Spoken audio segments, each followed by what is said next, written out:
3, 4, 5, 10, 100 passi. Lo sai che c'è abita qua? Ah, Uzzotano c'è abita qua. 100 passi ci sono da casa nostra, 100 passi. Vivi nella stessa strada, vai nello stesso bar e alla fine sembrano come te. Salutiamo Uzzotano, i mio ossequi Peppino, i mio ossequi Giovanni. Ed invece sono loro i padroni di Cinisi. Io voglio fottermene, io voglio scrivere che la mafia è una montagna di merda!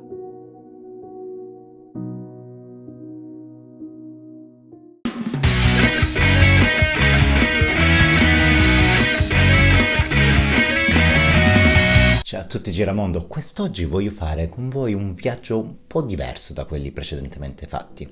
Quest'oggi voglio raccontarvi la storia di un eroe siciliano, la cui vita è legata strettamente a un bellissimo paese della mia terra. Quest'oggi faremo un viaggio per conoscere la vita di Peppino Impastato. La particolarità di quest'eroe era quello di essere l'unica voce che urlava all'interno di un sistema di cui lui stesso, volente o nolente, faceva parte. Peppino Impastato, infatti, era nato all'interno di una famiglia mafiosa.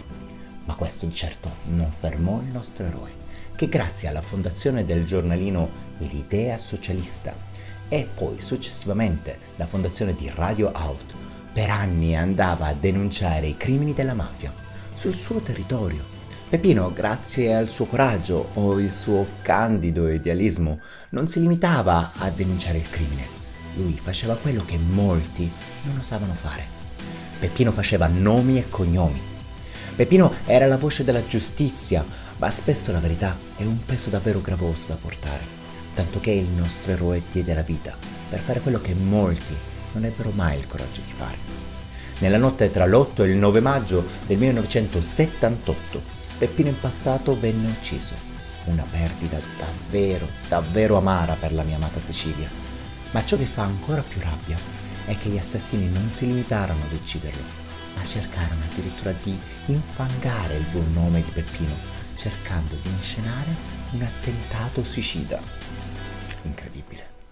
Ma la giustizia ha tempi strani, ma presto o tardi arriva sempre, come questa volta. Difatti, grazie alle lotte della madre di Peppino, un'altra anima resiliente ed insaziabile di verità, la storia di Peppino oggi la possiamo raccontare con grande orgoglio e senza falsi retroscena. Questo è solo un brevissimo sunto dell'affascinante vita di Peppino, un eroe moderno che tutti dovrebbero conoscere. Qualora vogliate saperne di più, basta recarsi a Cinisi. Qui potrete trovare l'associazione Casa Memoria Felicia e Peppino Impastato Onlus. Infatti qui, dove un tempo abitava Peppino, è stata creata una casa della memoria, fatta per non dimenticare e per poter formare le nuove generazioni. Da qui, grazie ad artisti locali, sarà possibile ripercorrere i famosi 100 passi, che sono menzionati anche nel celeberrimo film di Marco Tullio Giordano. Tuttavia, Cinisi non è solo questo, anzi, è molto altro. L'intera popolazione ha lavorato tanto per levarsi questo marchio di dosso e bisogna darne atto. Cinisi è uno splendido paese dove è possibile vedere splendide strutture barocche. Ovviamente, oltre alle numerose chiese da citare, vi è certamente il Palazzo dei Benedettini del 600, imponente struttura che oggi è sede del municipio. Ma soprattutto Cinisi, per noi siciliani, è da anni sinonimo di carnevale. Difatti questo paese ha una vecchissima tradizione carnevalesca che regala ai suoi avventori una piena settimana di festeggiamenti, carri allegorici e tanto sano divertimento in un tripudio di maschere e colori. Soprattutto Cinisi è anche mare.